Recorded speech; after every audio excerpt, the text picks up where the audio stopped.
අද අමාවක පොහෝ දිනය. අප රටෙත් ලෝකයේත් පවතින මේ COVID-19 වසංගත රෝගී තත්ත්වය නිසා අපට සුපුරුදු ලෙස විහාරස්ථානවල ධර්මශාලාවල දහම් වැඩසටහන් පවත්වන්නට නොහැකි වී තිබෙන නිසා අපි මේ ආකාරයෙන් දහම් වැඩසටහනක් ආරම්භ කළා. ඉතින් අද දවසේත් අපි අප ගම්පහ තක්ෂිලා විද්‍යාලයේ සේවය කරන කාලේ අපේ විද්‍යාලයේ හිටපු දීප්තිමත්ම අපේ ශිෂ්‍යයෙක් අපේ ප්‍රධාන ශිෂ්‍ය නායක බුද්ධික ප්‍රභාත් පුතුණුවන් තම සහෝදරයාගෙත් උදව් ලබාගෙන අමගේත් ආශිර්වාද ඇතුව මේ ආකාරයට දහම් වැඩසටහනක් සංවිධානය කළා. ඉතින් පුතාලත් බොහොම පිං, සියලු දෙනාටම බොහොම පිං. ඉතින් මේ වැඩසටහන සහභාගීලා ඉන්න සියලු දෙනාටමත්, කල්යාණ මිත්‍ර ඔබ සියලු දෙනාටමත් බොහොමත්ම පිං. ඉතින් ඔබ සියලු දෙනාම මේ දුර්ලභ බුද්ධ ශාසනයක් ලැබිලා තියෙන කාලේ ඒ උතුම් ශ්‍රී සද්ධර්මයේ අසන්ට අවබෝධ කරගන්නට ගන්න උත්සාහය මම ඉතාමත්ම අගය කොට සලකනවා. ඉතින් අද ස්වභාව ධර්මයේ අපට උගන්වන කාල වකවානුවක මේ ආකාරයෙන් හරි අපි ධර්ම වැඩසටහනකට සම්බන්ධ වෙන්න ලැබිච්ච එක අපේ ලොකු වාසනාවක් කියලා අපි හිතමු. ඉතින් අදත් අපි ඔබ සියලු දෙනාම ඉතාමත්ම ගෞරවයෙන් මා පිළිගන්නවා. දැන් අපි අපේ දහම් සාකච්ඡාව ආරම්භ කරන්න. කෙටියෙන් පෙරවන් නමස්කාර කරලා ත්‍රිවිධ රත්නයේ ආශිර්වාදය ලබා ගමු. ඉතින් කාල වේලාව යන නිසා මම කියවන්ට යන්නේ මාත් එක්කම ඔයගොල්ලෝ වැදගෙන බොහොම සදහැසිතින් යුතුව පෙරවන් නමස්කාර කරලා ත්‍රිවිධ රත්නයේ ආශිර්වාදය ලබා ගමු.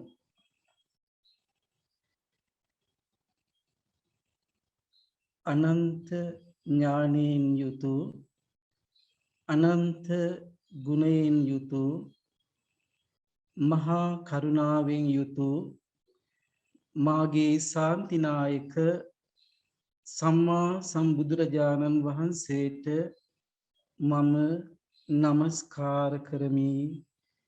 මාගේ නමස්කාරය වේවා. දෙවනුවද මම නමස්කාර කරමි. මාගේ නමස්කාරය වේවා. තෙවනුවද මම නමස්කාර කරමි. මාගේ නමස්කාරය වේවා. මාගේ ජීවිතය තිබෙන තුරාම මම බුදුරජාණන් වහන්සේම සරණ යමි. බුදුරජාණන් වහන්සේ විසින් ඊතා යහපත් ලෙස දේශනා කොට වදාළ ඒ උතුම් ශ්‍රී සද්ධර්මය මම සරණ යමි. බුදුරජාණන් වහන්සේගේ ශ්‍රාවකයන් වූ මහරහතන් වහන්සේලාගේ පටන් සියලුම මාර්ගඵලලාභී ශ්‍රාවක සංඝ රත්නය මම සරණ යමි. මම හදවතින්ම සරණ යමි. මාගේ ජීවිතයේ අවසන් හුස්ම පොද දක්වාම මේ උතුම් ත්‍රිවිධ රත්නය මම සරණ යමි. මේ උතුම් ත්‍රිවිධ රත්නය මාගේ ජීවිතයට එකම ආලෝකය වේවා. මේ උතුම් ත්‍රිවිධ රත්නය මාගේ ජීවිතයට එකම රැකවරණය වේවා. මේ උතුම් ත්‍රිවිධ රත්නය මාගේ ජීවිතයට එකම සැනසීම වේවා. සාදු සාදු සාදු. කාලේන ධම්ම සාකච්ඡා ඒතං මංගල මුත්තමං. බුදුරජාණන් වහන්සේගේ ධර්මයේ සාකච්ඡා කරන එක මංගල කාරණයක්. මංගල සූත්‍රයේ පෙන්වා දී ඇති මංගල කාරණා 38න් එකක් ධර්ම සාකච්ඡා කිරීම. ඉතින් බුදුරජාණන් වහන්සේගේ ධර්මයේ සාකච්ඡා කරන අපි පළමුවෙන්ම දැනගෙන තිබිය යුතුයි ධර්මය කියලා කියන්නේ කුමක්ද කියලා. කුමක්ද දැනගන්න ඕනේ? ධර්මය කියලා කියන්නේ කුමක්ද? ධර්මය කියන්නේ බාහිරින් පවතින දෙයක් නොවේ. බාහිරින් තියෙන කතන්දරයක් නෙවෙයි. බාහිර කවුරු හරි කරන වැරද්දක් විවේචනය කිරීම නෙවෙයි. බාහිර කවුරු හරි කරන හොඳක් වර්ණනා කිරීම නෙවෙයි. එහෙනම් ධර්මය කියන්නේ කුමක්ද? අපි ධර්මය බාහිරින් තේරුම් ගන්නට උත්සාහ කළොත් එය නිවීමට හේතු වන ධර්මයේ සෙවීමක් වන්නේ නැහැ. අපි කවුරුත් ධර්මයේ සොයාගෙන යන පිරිසක්. කිං සත්‍ය ගවේසී සත්‍ය කුමක්දයි සෙවීම. එනම් ඒ නිවන සොයා යන තැනැත්තාගේ ධර්මයේ සෙවීම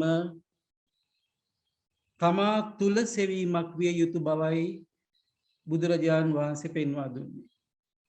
එනිසා තමයි අර ධර්මයේ ගුණ පෙන්වන ගුණ 6 තුල තියෙන ඕපනයිකෝ කියලා වචනයක් නේ ගුණය.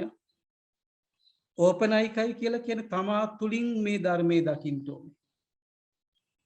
බාහිරින් නෙවෙයි. එතකොට අපි තමා තුල තියෙන මේ ධර්මයේ සොයලා අපි අවබෝධ කරගත යුතුයි. බුදුරජාණන් දේශනා කරනවා ඉමස්මින් ව්‍යාමමත්තේ කලෙබරේ දුක්ඛංච දුක්ඛ සමුදයංච ආදි වශයෙන් බුදුරජාණන් පෙන්වා දෙනවා.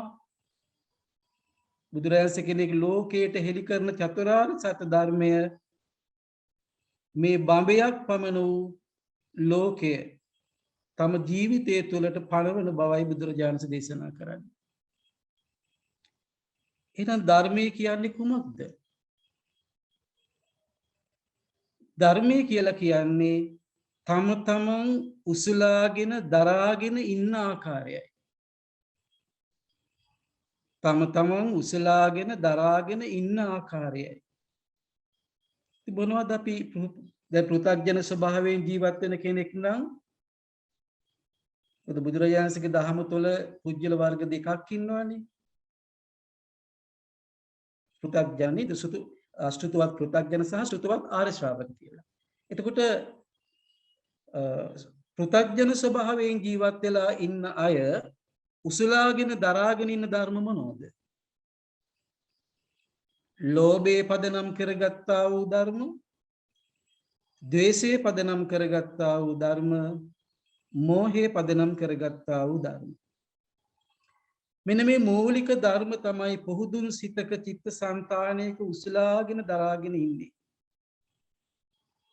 ඒ නිසා යැත්තන්ට හිතට මහ බරක්. ඒ උසලාගෙන දරාගෙන ඉන්නේ මේ අවාසනාවන්ත ධර්ම නිසා ඒගොල්ලන්ට හිතට සැහැල්ලුවක් නැහැ. අර කර්ණීයමේ සූද්දේශනාවේ පෙන්වන්නේ සල්ලබක බුද්ධි කියලා සැහැල්ලු ගති තත්වයක් නැහැ. ඒ නිසා මේ උසලාගෙන දරාගෙන ඉන්න ධර්ම බුදුරජාණන් පෙන්වනවා ආලෝකමත් ධර්ම නෙවෙයි කියලා. අන්ධකාරයෙන් යුක්ත එකක් කියලායි බුදුරජාණන්සේ අවාසනාවන්ත ධර්ම පෙන්වන්නේ. එතකොට ඒ දරාගෙන සිටින ඇලීම්, ගැටීම්, මුලාවීම් සියල්ල අන්ධකාරයක් හැටියටයි බුදුරජාණන් දේශනා කළා තියෙන්නේ. අන්ධ භූතෝ අයං ලෝකෝ. මේ අන්ධකාරයේ පිටින් කවුරුවත් මේ අන්ධකාරය කියන එක පිටින් කවුරුවත් ඇති කරපු දෙයක් නෙවෙයි. තම තමා විසින්ම උපදවාගත් වූ දෙයක් තමයි මේ අන්ධකාරය. මේ අවිද්‍යා ඝන අන්ධකාරය දුරු කරගෙන ප්‍රඥා ලෝකයේ උදා කරගත හැක්කේ තම තමන්ටමයි. ඒ නිසා තමයි බුදුරජාණන් දේශනා කරන්නේ අත්ත දීපා විහෙරත අත්ත සරණා අනඤ්‍ය සරණා නාඤ්‍ය සරණා කියලා. අත්ත දීපා විහෙරත තමන්ට ආලෝකයක් පහනක් වන්න. අත්ත දීපා විහෙරත අත්ත සරණා තමන්ම සරණ කරගන්න. අනඤ්‍ය සරණා වෙන සරණක් නැහැ. වෙන සරණක් නැහැ. බුදුරජාණන් පෙන්න බෙන් කියන්නේ අක්කාතාරෝ තථාගත බුදුරජාණන් වහන්සේලා හැබැයි අපිට මාර්ගය පෙන්නනවා. බුදුරජාණන්සේ අවබෝධ කරගත්තේ ඒ උතුම් ශ්‍රී සද්ධර්මයේ තුල අපිට මාර්ගය පෙන්නනවා. මේ සසරේ අසරණලා ඉන්න අපිට සරණ ඒ බුදුරජාණන්සේගේ ධර්ම අවබෝධ කරගත්තේ උතුම් සංඝ රත්නය අපිට මාර්ගය පෙන්නනවා.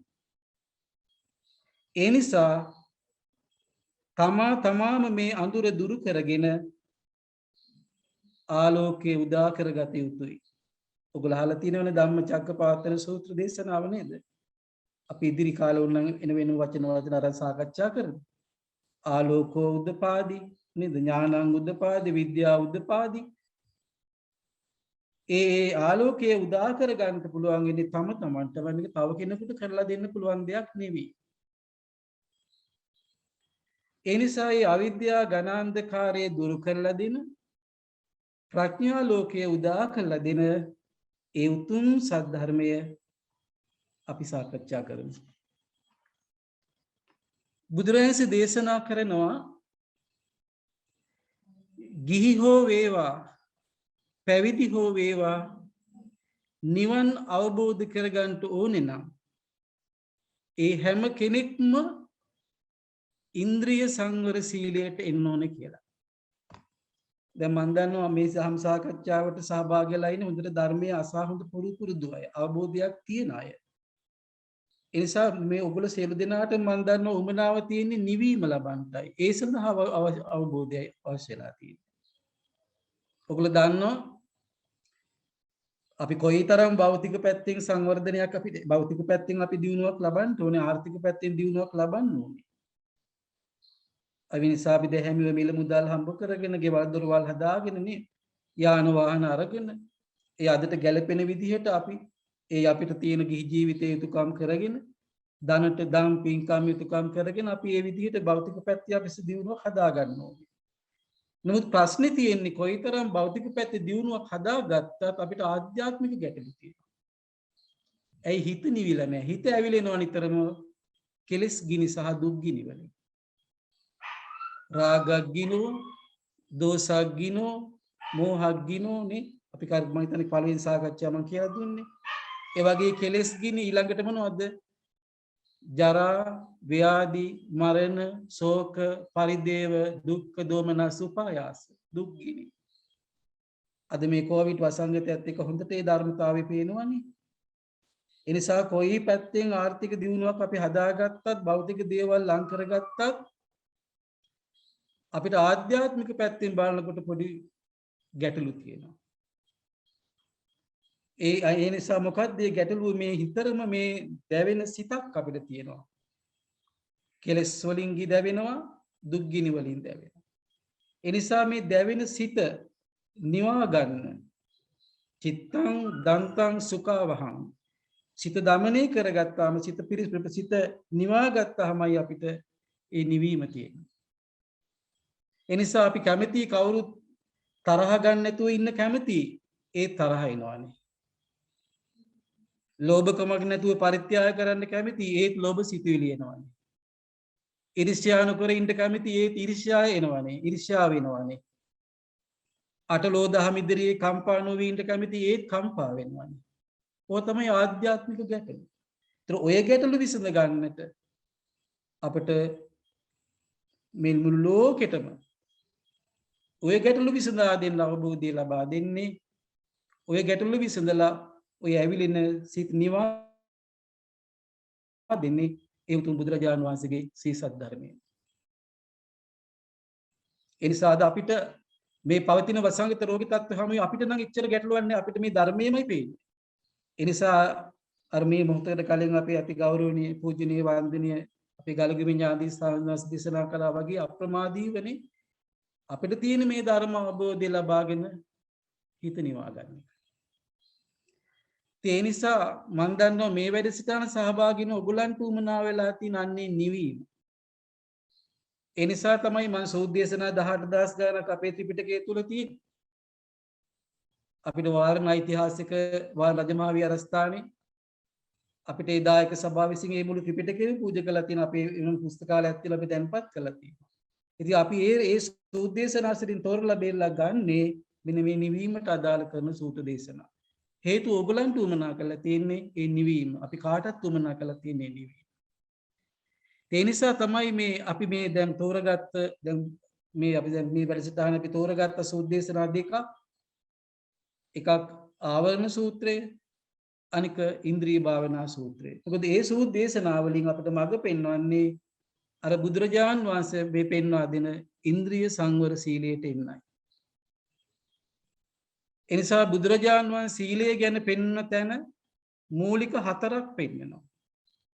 ඉන්ද්‍රිය සංවර සීලය, ආජීව පාරිශුද්ධ සීලය, ප්‍රත්‍යසන්නිසිත සීලය, ප්‍රාතිමෝක්ෂ සංවර සීලය කියලා. එතකොට ප්‍රාතිමෝක්ෂ සංවර සීලය අපිට අදාළ නැහැ. ඒක භික්ෂුන් වහන්සේලාටයි අදාළ.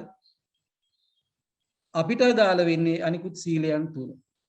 නිවීමක් සඳහා යන්න කැමති අය, කෙලෙස් ගිනි දුක් ගිනි නිවා ගන්න කැමති අය ආයුතු සීලය පළවෙනිම පෙන්වන්නේ ඉන්ද්‍රිය සංවර සීලය. අපි ඉදිරි කාලේ ආජීව පාරිශුද්ධ සීලයත් ප්‍රත්‍යසන්නිස් සීලයත් අපි කතා කරමු. ඒතර ඉන්ද්‍රිය සංවර සීලය ගැන අපි සාකච්ඡා කරනකොට අපි අද තවදුරටත් බලමු. මොකද මම මේ තෝරගත්ත සූද්දේශනා අපිට අද උදේට මම අපේ තක්ෂිලාපිත් එක්ක අපේ අරුණ මිස් එක සාකච්ඡා කරා. මම මිස්ටර් කිව්වේ අපිට මේ සූද්දේශනා මිස් අපි හිමීට සාකච්ඡා කර යම් මොකද මේවා ඉතාමත් ගැඹුරු. මේ පරමාර්ථ ධර්ම දේශනා, මේ සම්මුති දේශනා නෙවෙයි. සම්මතයක් පිළිබඳ නෙවෙයි මේ පරමාර්ථයේ පෙන්න දේශනා. අපි හොඳට විවේකීව පියවරෙන් පියවර කතා කරමු කියලා. ඒකට ඔයගොල්ලෝ කවුරුත් කැමති බව මම දන්නවා. ඉතින් බුදුරජාණන්සේ පෙන්වා දෙනවා කතමාච භික්කවේ සංවරෝ ඉදම වෝච භික්කවේ භික්ඛු අනුප්පන්නානං පාපකානං අකුසලානං ධම්මානං අනුප්පාදාය චන්දං ජනේති වායමති විරියං ආරභති චිත්තං පග්ගණහාති පදහාති කියලා බුදුන් දේශලා දෙනවා. බුදුරජාණන්සේ පෙන්වා දෙනවා ඉන්ද්‍රිය සංවර සීලය අපිට හඳුන්වලා දෙනවා ඒ විදිහට. බුදුරජාණන්සේ කියන්නේ මහණෙනි භික්ඛවේ මේ බුදුරජාණන්සේ මෙතන මේ වචනේ පාවිච්චි කළාට මතක තියාගන්න බුදුරජාණන්සේ ධර්ම දේශනා කළේ සිව්වනක් පිරිසටයි. බුදුරජාණන්ගේ ශාසනය පවත්වාගෙන ඉන්නේ භික්ෂු භික්ෂුණී උපාසක උපාසිකා කියන පිරිස. මෙතන භික්ඛවේ කියන වචන තුල අන්තර්ගත වෙනවා සසර බිය දැනුණු කෙනා කියලා. දැන් අපිට හොඳට පැටහෙනවනේ සසරේ තියෙන බයනේ සංසාරෝගා මහ බය. ඒතර අන්නේ භික්ඛවේ කතමාච භික්ඛවේ සංවරෝ ඉදම වච්ච භික්ඛවේ භික්ඛු.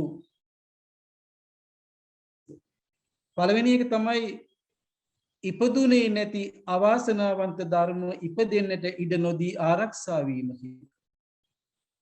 ඒ තමයි අනුප්පන්නානං පාපකානං අකුසලානං ධම්මානං අනුප්පාදාය. ඉපදුනේ නැති අවාසනාවන්ත ධර්ම ඉපදෙන්නට නොදී ආරක්ෂා වීම. මොනවද අවාසනාවන්ත ධර්ම?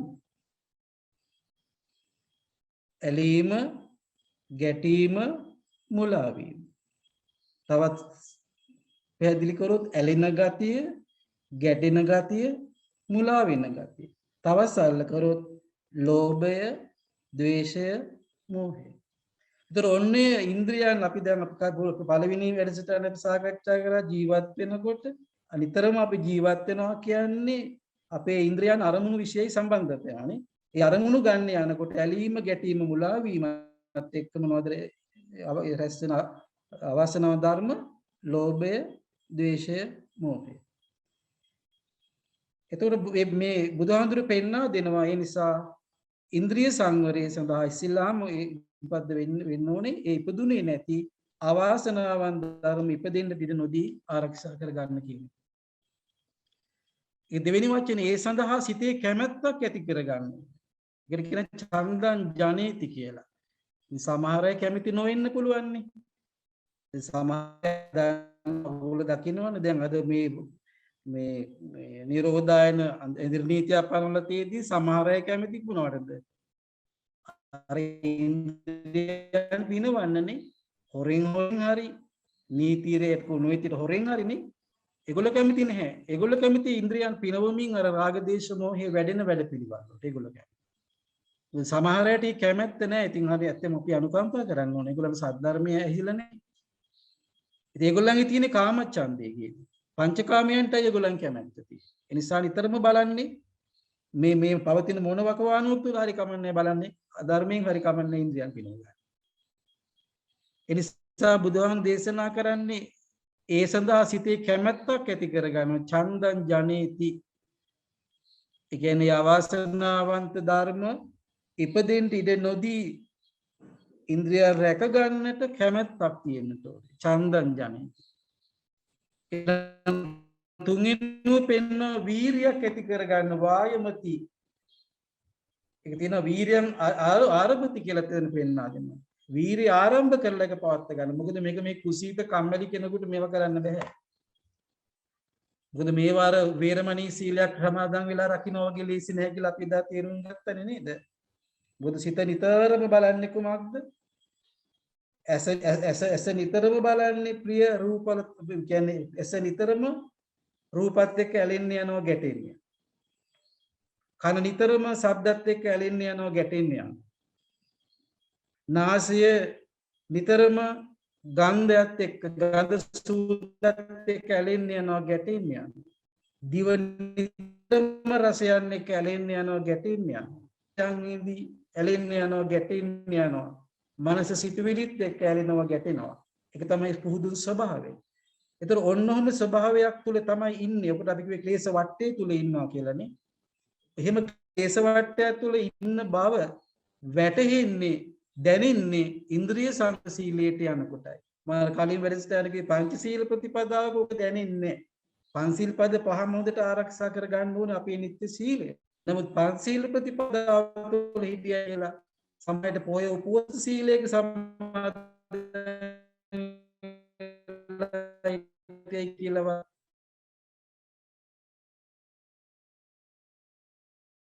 දේශනා කරන විරියන් වායමති විරියන් ආරභති වායමති කියනවා. වීරිය කරගන්න. ඒක මේ කම්මැලිව කරන්න පුළුවන් දෙයක් නෙවෙයි. ඒ සඳහා වීරිය ඒ කියන්නේ බුදු 100ක් එහෙම තියෙන්න ඕනේ. ඊළඟට බුදුහාම පෙන්වන මෙතන චිත්තං පග්ගන හති පදහති කියලා කියන්නේ සිත එකඟ කරගන්න. ඒ සිත එකඟ කරගන්න 100ක් තියෙන්නට ඕනේ. ඒ නිසා ඔන්න ඔය විදිහට ඔය කාරණා හතර ඔස්සේ ආවාසනාවන්ත ධර්ම ඉපදෙන්නට ඉඩ නොදී ආරක්ෂා වීම තමයි බුදුරජාන්සේ ඉන්ද්‍රිය සංවර සීලය කියලා පෙන්වා දීලා තියෙන්නේ. මම තවදුරටත් අද ඔයගලන්ට ඒක තව පැහැදිලි කරා. ඉතින් අපි මෙන්න මේ ඉන්ද්‍රිය සංවර සීලය ඇති කරගන්න ඒ අවශ්‍ය අවබෝධය ලබා ගන්න තමයි අපි දැන් මේ ආවරණ සූත්‍රයේ සහ ඉන්ද්‍රිය භාවනා සූත්‍රය ඇතුළේ මේ ධර්මයේ සාකච්ඡා කරමින් යන්නේ. ඉතින් ඔයගොල්ලෝ ඒ නිසා මට විශ්වාසයි ඔයගොල්ලෝ බොහොම කැමැත්තෙන් අද උදේ ඉඳලා මට දුරකථන පණිවිඩ එනවා. අද මට රුසියාවේ ඉඳලා අපි බණ්ඩාරනායකගේ පුතෙක් අපෙන් ගන්නකෝ. ඒ දවරෝ මට ඒ ඉඳලා කතා කරලා වෙන මගෙන් මේ තොරතුරු කතා කරලා මාත් එක්ක දහම් කරුණු කතා කරා. ඒලා මම පුතාට මතක් කරපුවා මම පුතා දහම් සාකච්ඡාත් වෙනවා අපේ පුතා ඉල්ලීමක් කරන්නේ සමහර ලින්ක් එක එවන්න කියලා.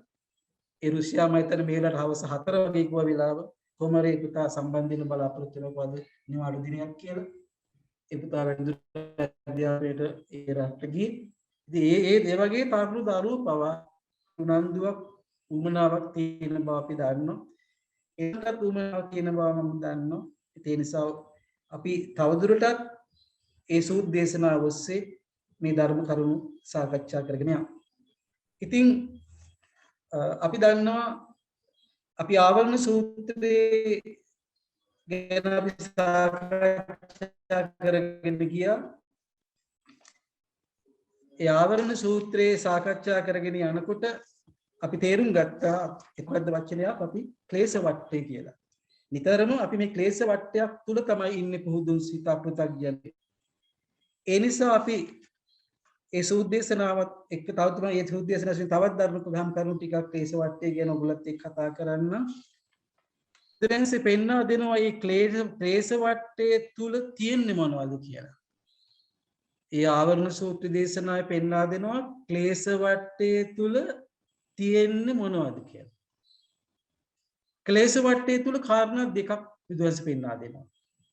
එකක් සංඥාව, අනිත් එක වේදනාව. සංඥා කියලා කියන්නේ කුමක්ද? සංඥාව කියලා කියන්නේ කුමක්ද කියන එක අපි දැනගෙන තියෙන්න ඕනේ. සංඥාව කියන්නේ අපි පනවා ගත්තු දෙයක්. අප විසින්ම නම් කරගන්න ලද්දක්. ඒක සම්මතය. එතන තියෙන අපි දන්න සත්‍ය සම්මුති සත්‍යය තියෙනවා, පරමාර්ථ සත්‍යය තියෙනවා. දැන් අපි මේ බුදුරජාණන්සේගේ මේ දේශනාවන් පරමාර්ථ සත්‍යය. එතන බුදුහාමුදුරුවෝ මෙතන පෙන්වා දෙනවා අර සංඥා කියන්නේ සම්මතයේ තුල පනවගත්තු දේවල්. ඒ කියන්නේ විවහාරයේ පිණිස නම් කිරීමක් කියලා බුදුහාමුදුරුවෝ පෙන්වා දෙනවා සංඥා කියන්නේ. ඒක යථාර්ථයක් නෑ. අපි ඒක ඉදිරියේ කතා කරමු. යථාර්ථය පිළිබඳව. එතකොට දැන් අපි රූපයක් දැක්කහම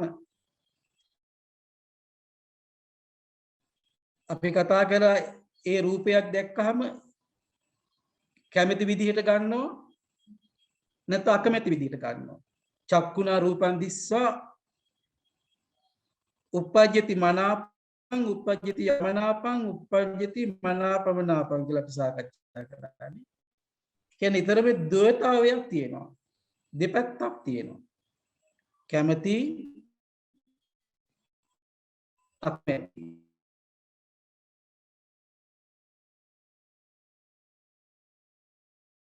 ඔය දෙපැත්තක් විතරම තියෙනවා. එහෙනම් ඒ තමන් ඒ ද්වේතාවයක් තියෙනවා කියලා බුදුරජාණන්සේ පෙන්වා දීලා තියෙනවා. ඒතකොට ඔය තමන්ගේ සිතේ තිබෙන දෘෂ්ටි සංකල්ප මතවාද අනුව තමයි ඔය දෙපැත්තක බෙදීම තියෙන්නේ.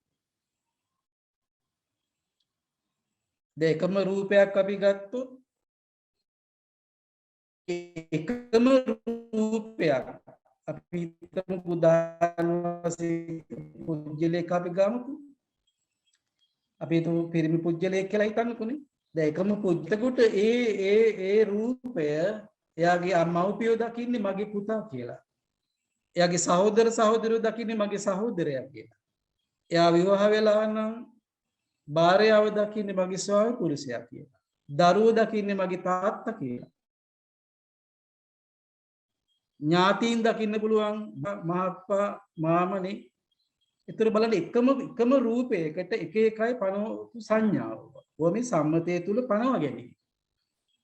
ඒකයි විතර යථාර්ථය නෙවෙයි. ඉතින් ඒක වරදක් නෙවෙයි.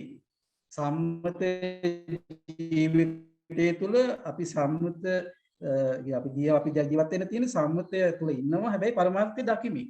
අපි දකින්නොත් මේ සම්මතය තුල විවහාරයේ පිණිස කරපු නම් කිරීම තමයි පනව ගැනීම. ඒකට අභිධර්ම කියන්නේ ප්‍රඥාප්ති කිය. ඒතර එන්නේ ඒ විදිහට අපිට පැනවීම කරනවා. ඊට අමතරව තවත් මෙහෙම පනවනවානේ. සමහර අය කියන්න පුළුවන් මෙයා හොඳ කෙනෙක්. සමහරට එයාටම තව කෙනෙක් කියන්න පුළුවන් අනේ එයාගේ ඇති හොඳක් නේ. එයා හරි නරක කෙනෙක් කියලා. ඒතර එකම කෙනෙක් දෙන්නෙකුට දෙවිදිහකට පේන්න පුළුවන්. එක්කෙනෙක් කියනවා අනේ හරි හොඳ කෙනෙක් කියලා. තව එක්කෙනෙක් කියනවා අනේ එයාගේ ඇති හොඳක් නේ. ඔයා දන්නවනේ එයා හරි නරක කෙනෙක් කියන්න පුළුවන්. තව කෙනෙක් කියන්න පුළුවන් එයා හරීම හොඳ සිල්වන්ත කෙනෙක් කියලා. තව කෙනෙක් කියනවා අනේ එයාගේ සීලය එයා හරි දුස්සීලයි කියන්න පුළුවන්. කෙනෙක් කියන්න පුළුවන් එයා ලස්සන කෙනෙක්. තව කෙනෙක් කියන්න පුළුවන් අනේ මට නම් එයා ලස්සන නෑ කියලා. ඒතර අන්න ඒ වගේ දෙපැත්තක් තියෙනවා. කෙනෙක් කියන්න පුළුවන් එයා මගේ මිතුරෙක් කියලා. තව කෙනෙක් අනේ මගේ නම් එයා හතුරෙක් කියන්න පුළුවන්. ඒතර ඕකේ රූපේට අදාළ එකක් නෙවෙයි. ඒ රූපේට අදාළ නම් ඉතින් ඔක්කොටම එකම විදියට පේන්නේ නැහැ. ඔක්කොම එක විදියට දකින්නේ නැහැ. දැන් එක්කෙනෙක් හොඳයි කියන කෙනා තව කෙනෙක් නරකයි කියලා දකිනවා. එක්කෙනෙක් මිතුරා කියලා හිතන කෙනා තව කෙනෙක් නරකයි කියලා කියනවා. එහෙම වෙන්නේ හේතුව ඒවා එක එක අයගේ තියෙන දෘෂ්ටි සංකල්ප මතවාදත් එක්ක ඒගොල්ලන්ගේ දැක්මේ තියෙන. ඉතින් ඒ විදිහට දැන් ඔය එක එක්කෙනා දැන් ওই තව තවම පැනවීම කරන්න පුළුවන්. ඔය විවහාරයේ පිණිස කරන ඒ විවහාරය තුළ තියෙන පැනවීම. ඒතර තියෙන සාපේක්ෂව බලන්න. ඇත්ත නෙමෙයි. ඒ රූපයට අදාළ ඇත්ත නෙවෙයි. ඒ ඇත්ත රූපයක ඇත්ත මොකක්ද කියලා අපි ඉදිරි කතා කරමු. රූපේ යථා ස්වභාවය මොකක්ද කියලා. ඔය ඔක්කොම පැනවීම. එතකොට තවදුරටත් ගත්තහම අපි දැන් උදාහරණ ගත්තොත් ඒ නිසාද බෑ බුදුරජාණන්සේ පෙන්වා දෙනවාකත් මම හිතර මතක තියාගන්න බුදුරජාණන්සේ පෙන්වා දෙනවා ඔය විදිහට මේ ඒ කියන්නේ දැන් ඔය විදිහට ද්වයතාවයකින් දකින්න එපා. බුදුරජාණන්සලා පෙන්වා දෙන්නේ එහෙම නැතුව එහෙම ඔබ එහෙම හොඳයි කියලා නරකයි කියලා ඒ අන්තයකට යන්න එපා. ඒ කියන්නේ අන්තයක් ඇසුරු කරන්න එපා. ද්වේමේ භික්ඛවේ අන්තා පබ්බජිතේන න සේවිතබ්බා බුදුරජාණන්. ඒ අන්ත දෙක ඇසුරු කරන්න එපා. ඔබ මැදට එන්න කියනවා. මැද කියන්නේ අපි දැන් ගණිතය උගන්වනකොට අපි දරුවන්ට පෙන්නන සංඛ්‍යා රේඛාව. සංඛ්‍යා රේඛාවේ මැද තියෙන බිඳුව. වම් පැත්තට අපි කියනවා ඍණ කියලා, දකුණු පැත්තට කියනවා ධන කියලා. එතකොට ඕකේ මැද කියන්නේ කොතනද? බිඳුව. නැතු මධ්‍යම ප්‍රතිපදාව කියලා මැදුම් පිළිවෙත කියන්නේ මැද. එහෙම නැතුව මේ පැත්තෙන් බාහිකුයි මේ පැත්තකින් 150 අරගෙන මැදක් හදනව නෙවෙයි. ඒ සමහර ඒ වැරදි විග්‍රහයන් තියෙනවා. ඒ වැරදි. බුදුරජාණන් කියන්නේ ඔබ මැද තියෙන ශූන්‍ය බිඳුව ශූන්‍යතාවය. ඒ නිසා දකින්න කිසිම කෙනෙක් පිළිවෙයා හොඳයි කියලා දකින්නෙත් නැහැ නරකයි කියලා දකින්නෙත් නැහැ. හොඳයි කියලා දැක්කොත් අන්න මනාපය නරකයි කියලා දැක්කොත් අමනාපය. මනාපය තුල ඇලීම බැඳීම අමනාපය තුල ගැටීම. ওই දෙකම තියෙන තැන තියෙන්නේ මෝහය මුලාව. දන්නේ නැහැ මේක වැරදි බවක්. එහෙම මේක ඒ පරමාර්ථය දන්නේ නැහැ. ඒ නිසා දැන් අපි සාමාන්‍යයෙන් ඔයගොල්ලෝ දන්නවා දැන් පුංචි දරුවෙක් අපි අරගත්තු දැන් පුංචිම දරුවෙකුට අපි නොදරුවා කියලා කියන්නේ මොකද? ඔයගොල්ලෝ අහලා තියෙන වචනේ නොදරුවා කියලා කියන්නේ. නොදරුවා කියන්නේ කිසි දෙයක් ඒ හිතේ දරන්නේ නැහැ. ඔය චූටි කාලේ අපිත් එහෙම හිටියනේ නේද? අපි රෝහලේ ඉපදුණු ගමන්මනේ අපි දන්නේ අපි උඩුකුරුව දාලා ඉන්න වෙලාවේ අපි දන්නේ නැහැ. බඩගිනි වුණාම ඇඬෙනවා අම්මා කිරි ටිකක් දුන්නාම බඩගිනි නිවා ගන්නවා. ඉතින් අඩුම ගානේ මේ අම්මද කියලාවත් දන්නේ නැහැ. ඉතින් අම්මා කියලා එතකොට ඒ අම්මා කියන එකත් සංඥාවක් නේ. ඒ කිසිම සංඥාවක් ඒ නොදරුවට නැහැ. නොදරුවා කියන්නේ දරන්නේ නැහැ කිසි දෙයක්. අඩුම ගානේ ඒ පුංචි දරුවට නමක්වත් නැහැනේ. ඒකත් මේ මව්පිය විසින් පනවපු දෙයක් නමක් දැන්. ඒ නම කියන එක නේද? ඊළඟට ඒ දරුවට මේ නමක් නැහැ ආගමකුත් නැහැනේ. ඒවත් එක එකයි පනවන දේවල් නේ. මෙයා බෞද්ධ කියයි, ක්‍රිස්තියානි කියයි, කතෝලික කියයි, ඉස්ලාම් කියයි ඔය පැනවි. ජාතියකුත් නැහැනේ. ජාතියකුත් නැහැ. සිංහල, දෙමළ, මුස්ලිම් මේ මෙලෝදියක් නැහැ ඒර නොදරුවට. ඒ දරුවා එහෙම එකක් නෑ. ආයා ඒ දරුවා දන්නේ මම සිංහල, මම දෙමළ, මම මුස්ලිම්. එහෙම එකක් නේ දරුවා දන්නේ හිත. ඒවා කොහොම පැනවි. ඉතින් තව තව දානවා නේද? එක එක ජාති වශයෙන් ආගම් වශයෙන් ඒවා ඒ සම්මතය තුල ඒව සත්‍යයි. ඒක වරදක් නෙමෙයි ඒක සම්මුති සත්‍යයි. පරමාර්ථ වශයෙන් බලන්නේ අපි දැන් මේ පරමාර්ථ වශයෙන් දැක්කේ නැත්නම් මේ අපිට මේ කෙලෙස් කින නිවන්න හම්බෙන්නේ නැහැ. ඒ නිසා පරමාර්ථ වශයෙන් බලනකොට මෙතන තියෙන්නේ දැන් මම කියන එකක් පැනවීම. මම කියන එකත් සංඥාවක්. දැන් ඔයගොල්ලෝ මෙන්න මේ කොන්න ලියගත්තත් කමන්නේ ඇත්තේ සිත හා කය එකතු කරන ක්‍රියාවලියක් පමණයි. ඔයගොල්ලෝ ලියා ගන්න ඉන්නවනේ මම නැවත කියන්නම්. මම කියා කෙනෙකුට ඇත්තේ සිත හා කය එකතු කරන ක්‍රියාවලියක් පමණයි. සිතෙන් විධානයක් නොමැතිව කයට කල හැකි කිසිවකුත් නැත. කයට කළ හැකි එකම ක්‍රියාවලිය හුස්ම ඉහළ පහළ ගැනීම පමණයි කියලා. බුදුරජාණන්සේගේ ධර්මෝස් බුදුරජාණන්සේගේ ධර්ම විග්‍රහයත් එක්ක අපිට අන්නේම මම කියලා කෙනෙක් නැහැ. ඒක අපි පසුව කතා කරමු. ඒක දැන් මේ පැත්තට මම සාකච්ඡාව ගෙනියන්නේ. එහෙනම් මම කියන එකත් සංඥාවක් කියලා විතරක් දැනගන්න. එතකොට අපිට දාන නම වුණත් නේද? සුජාත ලතා කාන්ති ඉන්ද්‍ර සන්ද්‍ර සුමනනේ අතුල ඔය එකේ නම් අනු. ඒවා විවහාරයේ පිණිස කරපු පැනවීම පමණයි. සත්‍ය නෙවෙයි. ඒ රූපයට අදාළ දෙයක් නෙමෙයි ඒ පැනවීම. ඒ නිසා බුදුරජාණන් පෙන්වා දෙනවා ඔය ක්ලේශ වටේ තුල ඉන්න අය තුල නිතරම ඔන්න වගේ ඒගොල්ලන් දරන දෘෂ්ටි මතවාද සංකල්පත් එක්ක ඒගොල්ලෝ එක එක විදියට රූප දිහා දකිනවා. ඒ නිසා තමයි බුදුරජාණන් පෙන්වා දෙන්නේ අර මේ දැන් ඔය සම්මා දිට්ඨි සම්මා සංකප්ප කියලා. දැන් පරමාර්ථ ධර්මයට අනුව සම්මා දිට්ඨි කියන්නේ කොහොමද?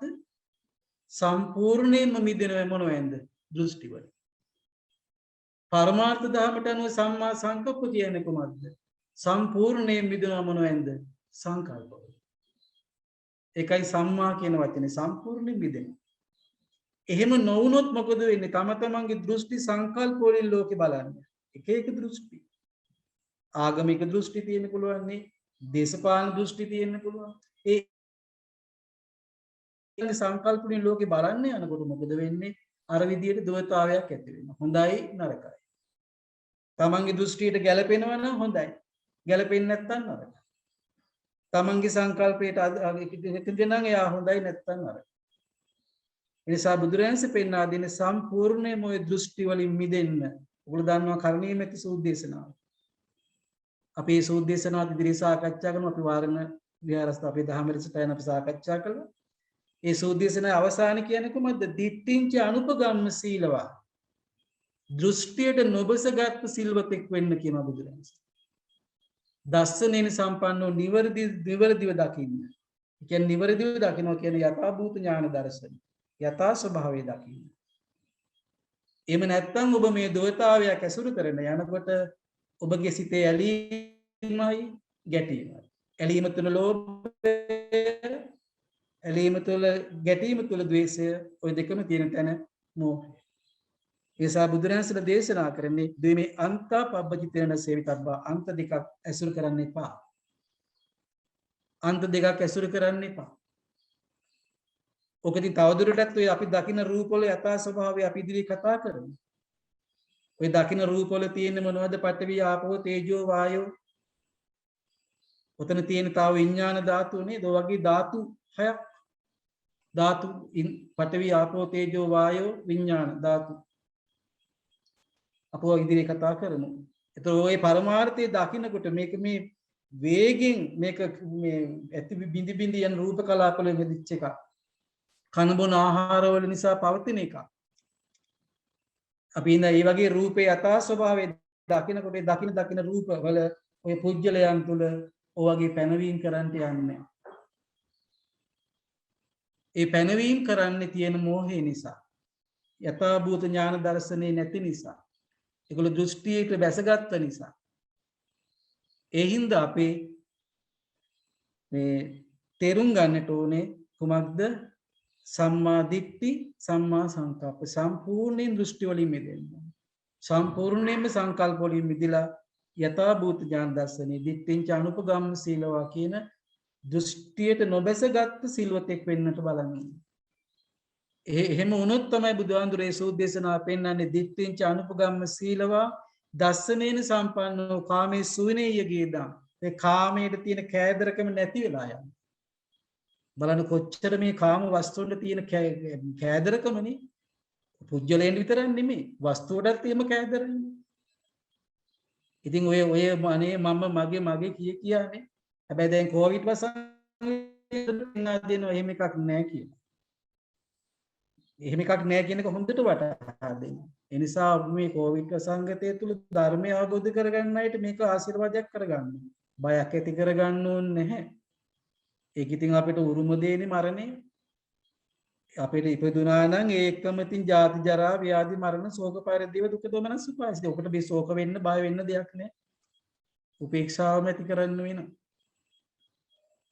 අර මේ ළඟදී මට මේ අපේ ડોක්ටර් අපි මාන්නි කොළුතුවක් ડોක්ටර්ත් එක්ක සාකච්ඡා කරා.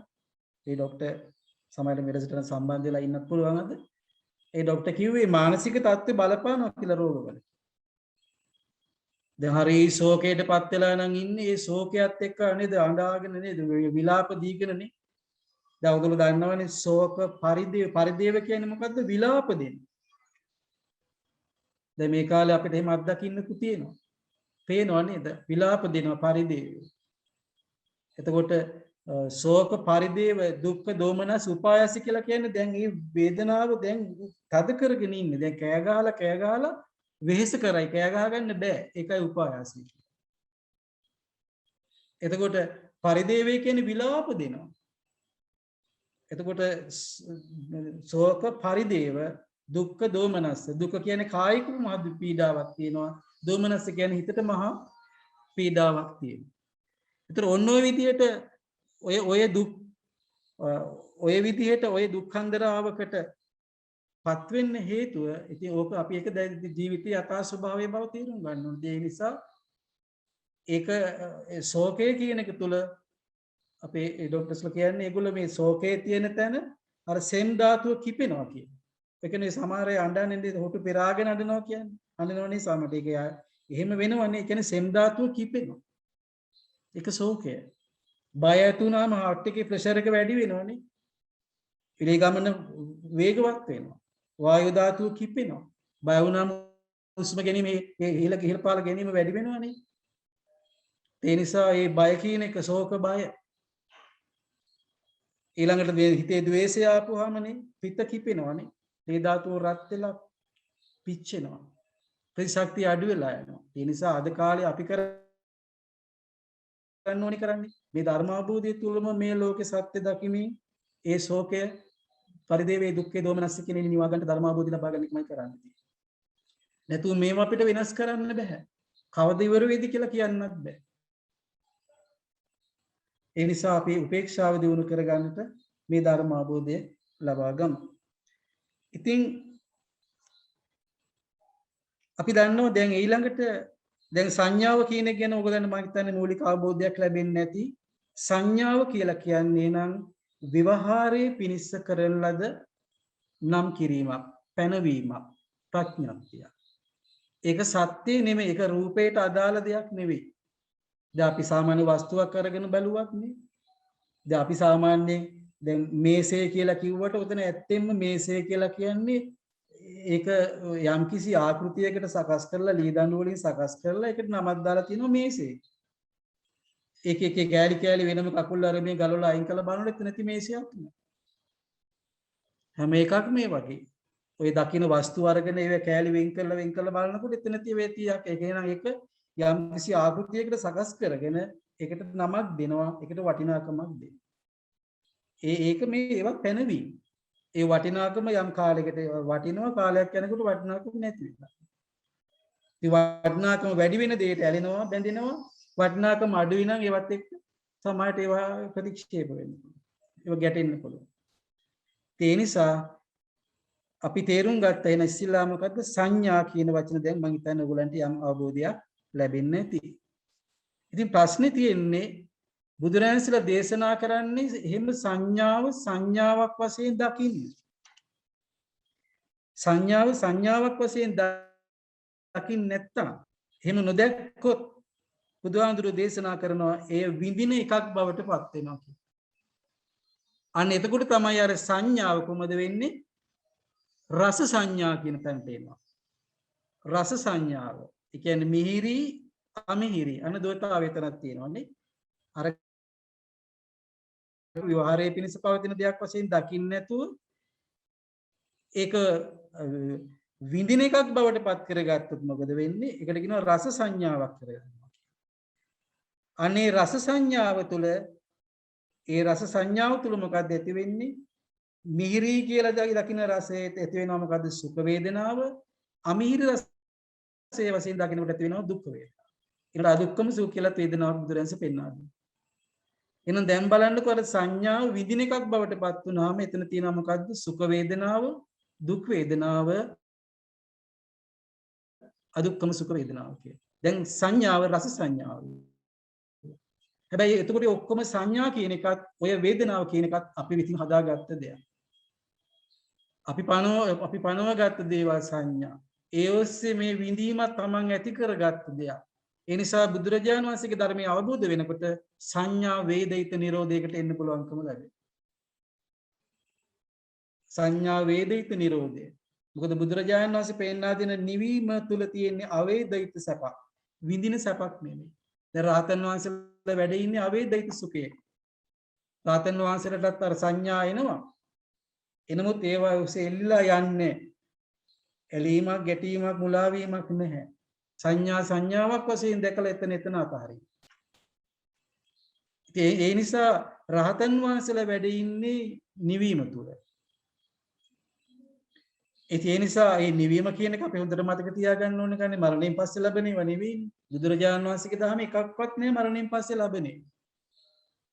ඒ බුදුරජාණන්සේගේ දාසනේ පෙන්වා දෙන සද්ධානුසාරී වීම, ධම්මානුසාරී වීම, සෝවාන් මාර්ගස්ත වීම, සෝවාන් ඵලයටපත් වීමනේ. ඒ වගේ ඒ සතරමග සතර ඵලයන්ටපත් වීම කෙනෙක් පිළි නිවීම සුවේ ලබන්නේ මේ ජීවත් වෙලා ඉන්නකොටයි. ඒ නිවීම ලබන්නේ ඇයි? ඒගොල්ලෝ මේ දකින දේවල් සංඥා වශයෙන් දැකලා එතන අතාරිනවා මිසක් ඒවා රස සංඥාවක් වශයෙන් ඒවා විඳින්න යන්නේ. සුඛ වශයෙන් විඳින්න යන්නේ නැහැ, දුක් වශයෙන් විඳින්න යන්නේ. එතන තියෙන්නේ උපේක්ෂාව. ඉතින් ඒ නිසා රස සංඥාව කියන தත්ත්වයට වැටෙනවා ඒ ධර්ම අවබෝධය නැති අය ඒ සංඥා විඳින්න යන්නේ. ඊළඟ දේ තමයි ඒ රස සංඥාව තුළ එහෙනම් දැන් පැහැදිලි වේදනාව. දැන් මම පටන් ගන්නකොට කියවනේ ක්ලේශ වට්ටය තුළ තියෙනවා කිව්ව කාරණා දෙකක් නේ. එකක් මොකද්ද සංඥාව, අනික මොකද්ද වේදනාව. දැන් පැහැදිලිනේ සංඥාව වේදනාව ගැන යම් අවබෝධයක් එන්නේ නැති. එතකොට ඒ නිසා දැන් අපි මේ ධර්මයේ ඔයගොල්ලෝ දැන් මේ වගේ මේ සෝද්දේශන අසුරෙන් දැනගමු. ඉතින් අපිට ඕන කරන්නේ මේ දැනගෙන උගත්කමක් හදාගෙන විභාග ලියලා පාස් වෙන්න නෙවෙයිනේ.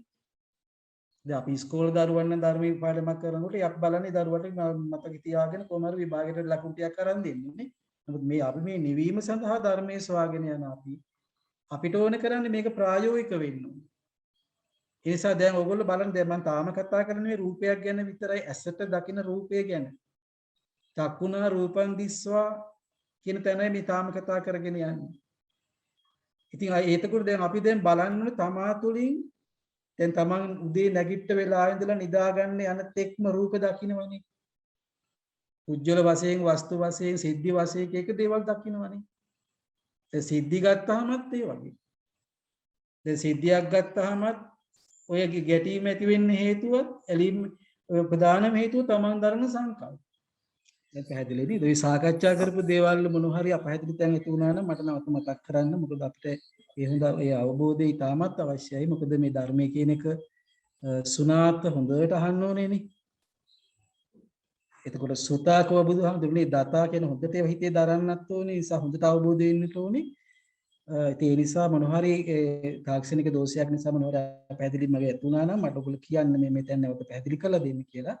මම තව පැය කාලකින් විතර නවත්තලා ඔයගොල්ලන්ට අවස්ථාව දෙන්නම්. ඒ කියපු කම් කරුණු වල පැහැදිලි කිරීම අවශ්‍ය නම් නැවත කියන්න. හොඳයි. ඉතින් අපි දැන් නැවත එහෙනම් ප්‍රවේශය ලබා ගමු. ඉතින් අපි දැන් මේ බුදුරජාණන්සේ පෙන්වා දුන්න ඒ ආවරණ සූත්‍ර දේශනාවේ අනාවරණ සූත්‍ර දේශනාවේ ආවරණ සූත්‍ර දේශනාවේ බුදුහාමුදුරු පෙන්වා දුන්න ඒ ක්ලේශ වට්ටය තුල තියෙන ඒ සංඥා සහ වේදනාව පිළිබඳවයි අපි මේ දෙක පොඩ්ඩක් සාකච්ඡා කරමින් ආවේ. ඉතින් අපි දැනට ඔයගොල්ලෝ මම හිතන අවබෝධ වෙන්න ඇති සංඥාව කියන්නේ කුමක්ද? විවහාරයේ පිනිස කරන ලද නම් කිරීම. ඒ නිසා අපි රූපයක් කුජ්ජලෝ දිහා බලලා එයාට විවහාර පිනිස නම් කිරීම කරලා තියෙනවා. ඊළඟට වස්තුව කරගත්තත් විවහාරයේ පිනිස නම් කිරීමක් කරනවා. ඒතර ඒක සම්මුති සත්‍යය. ඒක පරමාර්ථ සත්‍යය නෙවෙයි. ඒතර අන්නේ ඒ නම් කිරීම තුල ඒ සංඥා තුල මොකද වෙන්නේ? සමහර අයට හොඳයි කියලා නැත්නම් නරකයි කියලා ඔන්න ඔය දෝෂතාවයක් ඇති වෙනවා. ඒක සාම ඉතින් බුදුරජාණන්සලා පෙන්වා දෙන්නේ බුදුරජාණන් දේශනා කරපු පළවෙනි සූත්‍ර දේශනාවේ පෙන්වා දුන්නේ කුමක්ද? ද්වේමේ අන්තා පබ්බජිතේන න සේවිතබ්බා කියලා. අන්ත දෙකක් ඇසුරු කරන්න එපා. බුදුරජාණන්ගේ මැදට එන්න කියලා. හැබැයි මැද කියන්නේ මතක තියාගන්න මං කිව්වේ සංඛ්‍යා රේඛාවක මැද කියන්නේ බිඳුව. නැතු 150 150 අරගෙන මැදක් නෙමෙයි. එහෙමත් වේ නොදන්න අය පොත් ලියලා එහෙම වැරදි විග්‍රහයක් පොත්වල තියෙනවා. ඒව වැරදි ත්‍රිපිටකයේ පොත් ත්‍රිපිටක පොත් අරන් පරිශීලනකට වලට වැටෙයි. බුදුහාඳුරු මැද කියලා කියන්නේ අන්ත දෙකම නැහැ. මැද බිඳු ශුන්‍ය ශුන්‍යයිනේ. ඒ නිසා දකින හැම දෙයක්ම පැනවීමක් වශයෙන් දකින්න. දැන් අම්මා කෙනෙකුට තමන්ගේ දරුවා මේ පුතා වශයෙන් නැත්නම් දුව වශයෙන් මේ දැක්කට වරදක සම්මුතිය තුළ ඒක සත්‍යයි. එතකොට අම්මා කෙනෙකුට දරුවෙක් වෙනුවෙන් කරන්න කියලා බුදුහාඳුරු පනවපු යුතුයකම් කොට සත්‍ය නම් යුතුයකම් ටික කරන්න. දරුවෙකුටත් මව්පිය වශයෙන් දකින්නවා ඒක සම්මුතිය තුළ දරුවන්ටත් බුදුහාඳුරු පනවලා තියෙන යුතුයකම් කොට ඒ යුතුයකම් කොට කරන්න. ඒතර අන්නේ වගේ සම්මතය තුළ අපිට තියෙන යුතුයකම් තියෙනවා. ඒ වගකීම් අන්න ඒවා ඉෂ්ට කරනවා. හැබැයි සම්මතය තුළ හිටියට අපි දකින්න ඕනේ මේතන තියෙන ඇත්තෙන්ම මේ එහෙම පනවුවට මෙතන ඇත්තම ස්වභාවය නෙවෙයි. මෙතන තියෙන්නේ සිත හා කය එකතුව තියෙන සිදුවෙන ක්‍රියාවලියක් තමයි මේ පේන්නේ පුජ්‍යලිය කියලා. එතන අපි දැන් ඉදිරියට තව සාකච්ඡා කරමු. ඉතින් ඒ නිසා ඔයගොල්ලෝ මේ විදිහට දකින්න එහෙම නොදැක්කොත් වෙන්නේ මොකද්ද? එහෙම විවහාරයේ පිනිස්ස කරන ද පැනවීමක් ප්‍රඥාප්තියක් වශයෙන් නොදක වෙනකොට අපි මේ සංඥාව විඳින්න යනවා කියවනේ රස සංඥාවයි. ඒ රස සංඥාව තුළ මොකද වෙන්නේ? රස නීරස අන්න එතන තන්ත්‍ර දෙකක් එනවානේ. එතන රස වශයෙන් එනකොට එතන ඇති වෙනවා සුඛ වේදනාවක්. නීරස වෙනකොට ඇති වෙනවා දුක් වේදනාවක්. ඉතින් සුඛ වේදනාවත් එක්ක ඇති වෙනවා මොකද? ඇලීම. දුක් වේදනාවත් එක්ක එනවා ගැටීම. ඔය දෙකම තියෙන තැන අපි දකින්න ඕනේ මෝහය මොකද ඇත්ත යථාර්ථය දන්නේ මේ දෝතාවයේ ඉතුරු කරනවා කියන්නේ ආය යථාර්ථය දන්නේ. ඒ නිසා ඒ බුදුහාමුදුරුවෝ අපි දැන් සාකච්ඡා කළේ සංඥා කියලා තියෙනවා ඊළඟට රස සංඥානේ. දැන් ඊළඟට ඒ රස සංඥාව තුළ තමයි තියෙන මොකද්ද? වේදනාව. ඒතර අපි දැන් සාකච්ඡා කරා. එතකොට මේ සංඥාව සහ වේදනාව කියන එක අපි විසින් ඇති කරගත්ත දේ.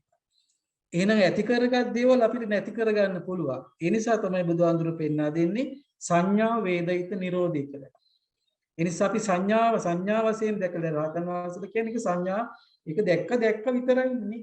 අපි ඒ தත්ත්වයට එන්න නෙමෙයි උත්සාහ කරන්නේ. රහතන් වහන්සේලා කියන්නේ ඒගොල්ලන්ට දිත්තේ මත්තන් දැක්ක විතරයි. ඒ දැක්ක දෙයට ඒ සංඥාවට ඒක ඒ සංඥාව විඳින්න යන්නේ. රස සංඥාවකට යන්නේ. ඒ නිසා අවේදිතයිනේ. එතන වේදනාව විඳීමක් නැහැ. සුඛ වශයෙන්වත් දුක් වශයෙන්වත් අදුක්කම සියුම් වේදනාවක් නැහැ. දැකීම මාත්‍රයක් විතරයි. ඉතින් අපි දැන් නිවන් අවබෝධ කරගන්න නම් ඉතින් ඒ தත්තට එන්නේ නැහැ. බුදුපසේ බුදුමහරහතන් වහන්සේලා නිවීම ලැබුණු උත්තරමනේ. ඒ නිසා අපි දකින්න ඕනේ ওই රහතන් වහන්සේලාගේ ස්වභාවය. ඒ ස්වභාවය දැකලා අපි දැන් ඒක ටිකෙන් ටික ප්‍රගුණ කර යන්න ඕනේ. අපිට මේ ධර්මයේ අවබෝධ වීමත් එක්ක අපේ යම් පරිවර්තනයක් වෙන්න ඕනේ. ඒ කියන්නේ මේ හොඳ සුවදායකනේ පරිවර්තනයක් වෙන්න ඕනේ. දැන් මේ ධර්මයේ අපි අහලා දැනුමක් නෙමෙයිනේ අපිට අවශ්‍ය වෙන්නේ. උගත්කමක් නෙමෙයි අවශ්‍ය වෙන්නේ. උගත්කමක් අවශ්‍ය වෙන විභාගයක් ලියන්න හදනවා. ඒගොල්ලෝ විභාගෙ ලකුණු ගණන් පාස් වෙන ඒගොල්ලන්ට තියෙන සහතිකයක් ලබා ගන්නනේ. අපිට එහෙම අරමුණක් නෑ. අපිට තියෙන නිවීම ලබන්නේ. මේ ඇවිලෙන කෙලස් ගිනි දුක් ගිනි ටික නිවා ගන්න. ඉතින් මේ දුර්ලභ අවස්ථාව මේ ලැබිලා තියෙන්නේ. මේ අවස්ථාව අතහැරුණොත් මේ ආයි කවද ලැබෙයිද නේද? ඒ නිසා මේ ලැබිලා තියෙන මොහොතේ නිවුණු සිතක් අපිට හදා ගන්න ඕනේ. ඒ නිසා අපිත් දැන් පුරුදු වෙන්න ඕනේ සංඥා වශයෙන් දකිනවා. ඒවා සම්මුතිය තුල සම්මුතියක් කියලා දකිනවා. සම්මතය තුල කරන්න තියෙන යුතුයකම් යයිකීම් කරනවා. නමුත් ඒවට හිතෙන් බැඳෙන්නේ නැහැ. ඒවා විඳින්න යන්නේ නැහැ ඒවා. වස්තුවක් වුණත් වස්තුවගේ යථා ස්වභාවය දකින්න. අපි ඉදිරියේදී කතා කරමුකෝ ඒ යථා තවදුරටත් මේ රූපයක යථා ස්වභාවය මොකක්ද කියලා. ඒ නිසා සංඥාවක් වශයෙන් දකින්න ඕනේ. එහෙම නැතුව විඳින්න ගියාම සංඥාවක් වෙනවා. එතන වේදනාව තියෙනවා. විඳීම තියෙනවා. ඊළඟ දේ තමයි වේදනා පච්චය තණ්හා. දැන් අපේ බුද්ධික පුතා මට මේ වැඩසටහන පටන් ගන්න කලින් අපේ කවුරු පුතෙක් වෙන්නේ නැති කවර ප්‍රශ්නයක් යොමු කළා තිබුණා අර හේතුඵල ධර්මයේ කියලා. දැන් පුතේ මෙතනත් තියෙන්නේ පුතා ඒ මට මතක වෙනවා දුරකථන කතා කරන් පස්සේ මෙතන තියෙන හේතුඵලය. දැන් එනවා වේදනාව තියෙන තැන වේදනා පත්‍ය තණ්හා කිව්වා. එහෙනම් තණ්හාවට හේතුව මොකද්ද? වේදනාව. වේදනාවට හේතුව අපි දැන් මේ පටිච්චසමුප්පාදයේ වෙනම සාකච්ඡා කරමු. එතන හේතුඵල ධර්මයක් පසුව කතා කරමු. දැන් එන ඔයගලන්ට පැහැදිලි නේද සංඥාවක් වශයෙන් නොගෙන සංඥා විඳින්න යනකොට රස සංඥා තැනට එනකොට වේදනාව තියෙනවා. ඒ විඳීම තුළ වේදනාව තුළ මොකක්ද තියෙන්නේ? තණ්හාව තියෙනවා. දැන් සංඥාව රස සංඥා මට්ටමේ නවතින්නේ නැතුව දැන් රස තෘෂ්ණාවට එනවා. දැන් කොතෙන්ට ආවද? රස තෘෂ්ණාව. මේ තෘෂ්ණාව කියලා කියන්නේ මොකද? රූප තණ්හා, ශබ්ද තණ්හා, ගන්ධ තණ්හා වනි පොට්ටබ්බ තණ්හා, ධම්ම තණ්හා, ඉතින් තණ්හාව. ඉතින් තණ්හාව තුල කොහමද තියෙන්නේ? තණ්හාය ජායති සෝකෝ, තණ්හාය ජායති බය. එහෙනම් තණ්හාව විපමුක්තස නත්ති සෝකෝ කුතු බය.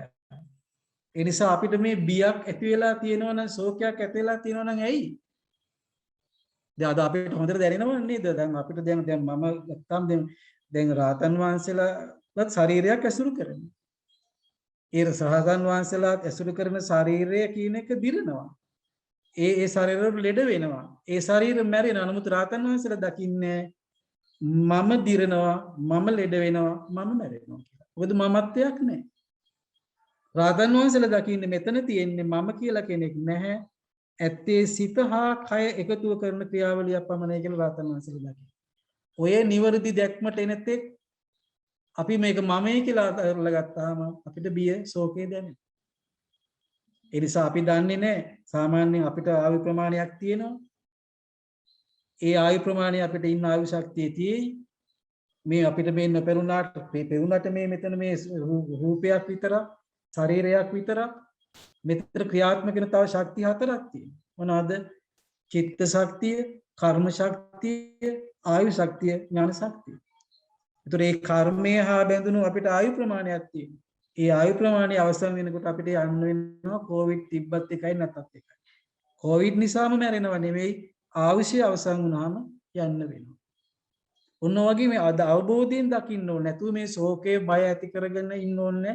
ඒ ශෝක බය තියෙනවා නම් තියෙන හේතුව කොහොමද? තණ්හාවයි.